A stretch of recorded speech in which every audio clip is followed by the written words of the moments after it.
Internet friends, parasocial pals, please step right this way. I am beyond proud to even get to say the following sentence. This is my first ever signature pedal. I'd like everyone to meet the KAAMOS, the only combination octave and drive pedal built from the ground up for bass that bears my name.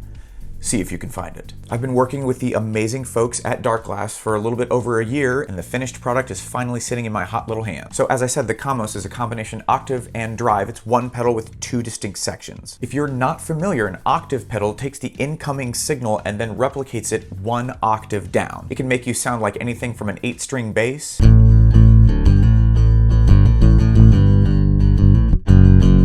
or it can just add a ton of texture and excitement to your signal.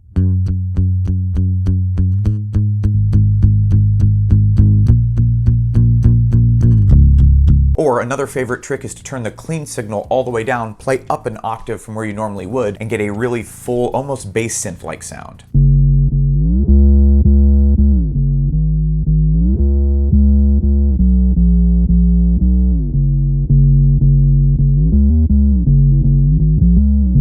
So that's only one half of what this bad boy does. The other half is dedicated to something Darkglass is probably best known for, bass-specific drive. It can be reserved and subtle.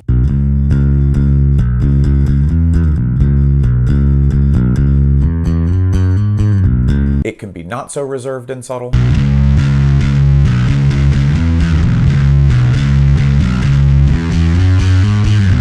So running the octave section into the drive section is a really fun way to take up a hilarious amount of space in the mix.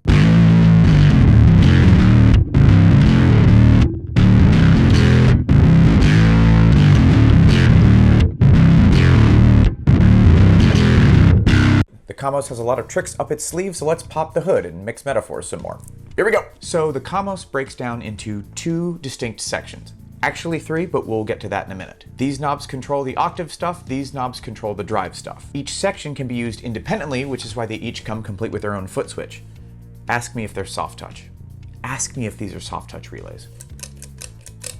For the drive section, we have a lot of the usual suspects. Drive, tone, and blend do what you think they would do on account of the names that they're named. Drive level controls the level of the driven signal only, a little trick that Darkglass pulls in a lot of their pedals that I happen to like. Drive mod is another feature that is familiar to longtime Darkglass users, and it gives you a level of control over the actual character of the drive that you're using. Over on this way, you have kind of a sparkly distortion, and pull it all the other way, and you have more of a rowdy, broad fuzz.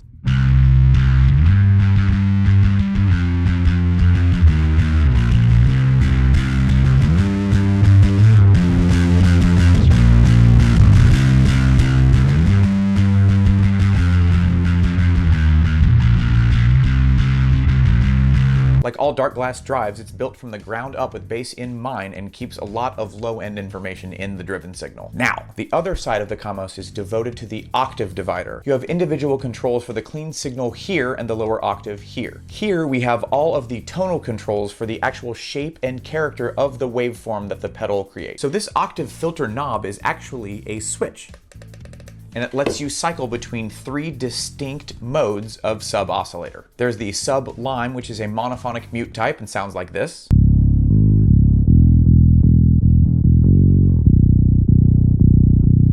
The sub-lemon, which is a monophonic flip type and sounds like this.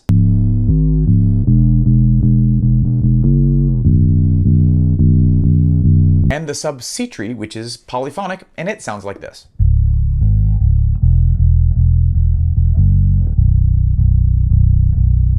You can also use this knob as a knob.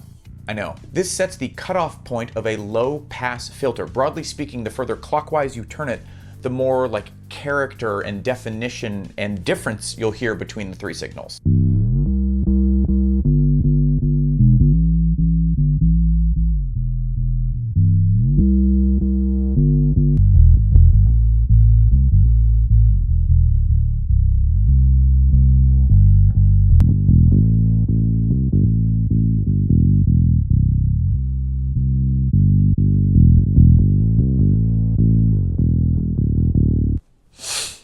So all of the knobs on the top row are push button. So you can select between octave types with the octave filter knob, but the trick you can pull with the octave level knob might be my favorite thing the KAAMOS does. This is the series parallel switch. So running an octave into a drive is super fun. It's really powerful. It's a really wild, fun sound to play, especially on bass. But two things happen. One is that you lose some of that low-end fundamental since the entire signal is being distorted. The other thing that tends to happen is any definition and attack in your playing, if you have like a heavy right hand or you're playing with a pick or slapping, all of that goes away because it's kind of swallowed by the octave. Enter the series parallel switch. This splits the signal so that the sub-octave stays unaffected by whatever drive you've come up with.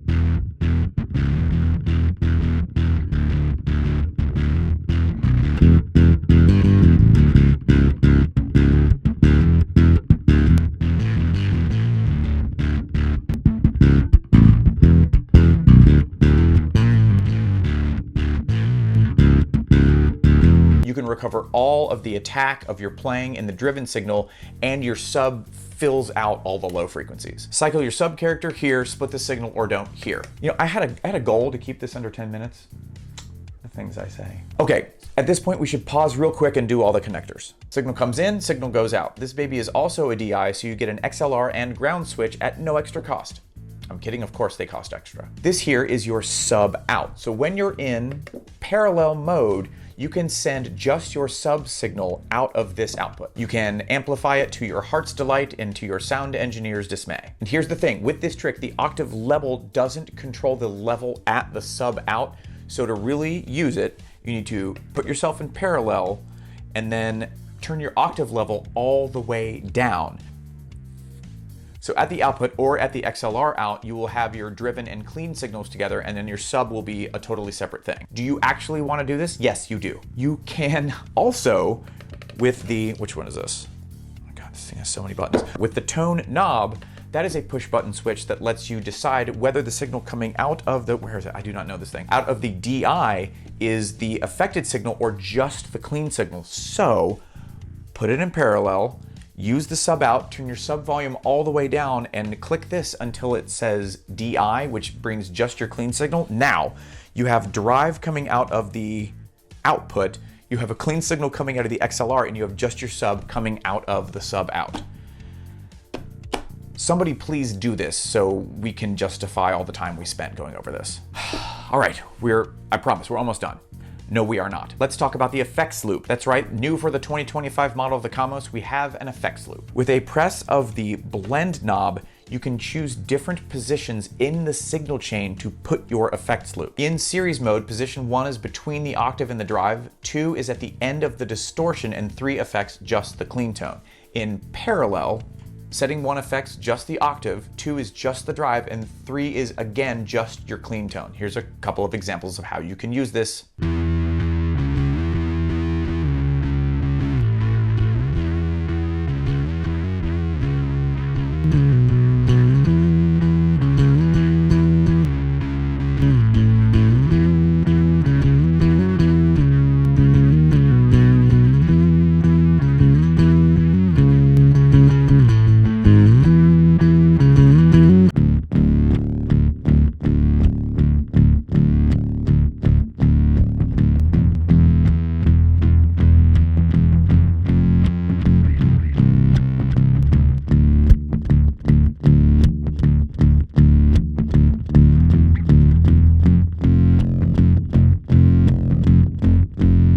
Okay, I actually do think that's everything. So you know what's next. We're gonna watch her strut her stuff in a track a little bit, and stay tuned after each snippet, and I will go through how I got the tone that I'm using.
Since I had a hand in helping design this thing, it's going to be hard to remain unbiased, so I'm not going to. I think this pedal is awesome. When you look at most working bass, you've got to be shitting me.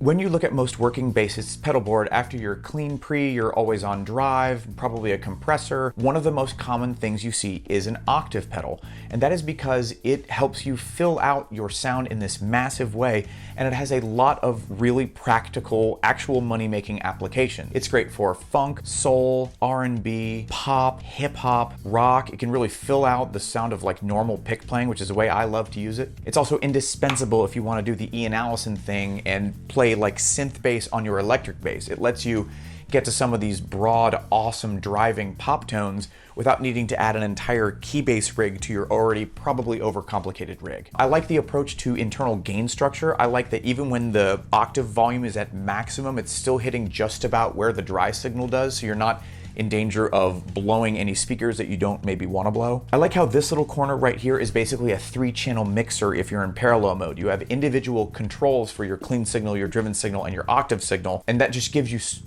Are you serious? We are gonna finish this thing if I have to look like somebody in witness protection to do it. Anyway, the effects loop works so well. I'm thrilled with how it came out. I like how it kind of invites you to be a little bit playful with effects that you normally might not think work for bass, stuff like reverb and delay, and put them in different positions in the signal chain just to kind of see what they'll do. And I mean, it's Darkglass, it's no secret. I'm a big fan of their stuff. The build quality, the stiffness of the knob torque, the styling. Franco did such a great job with the aesthetic design. Everything they put out I think is just great, and I'm so proud to be working with them. And I am so stoked with how the series parallel operation turned out. Running octave right into drive is great, it's super fun, but being able to recover all of that low end space and get all of the attack of your playing back while driving these massive sounds, it almost sounds like somebody's doubling you down an octave on key bass. I think it's a really cool push into some unfamiliar territory, if I do say so myself, which I do. KAAMOS is actually a Finnish term for polar night. It's the period of the year where the sun never fully rises all the way. You can see some unusual colors you don't see at any other time of the year. It's a really unique thing, and also it's really hard to name a pedal, but I think it's an apt metaphor for this little unit. It's got the manual right on the front of it. You can get some really useful tones right out of the box, but if you like to dive a little bit deeper into the arcane and mysterious, it's ready to go with you. I think that's gonna do it for my first ever signature pedal. This has been the Darkglass Electronics KAAMOS pedal. I've been Amos, you've been amazing. Hyvästi.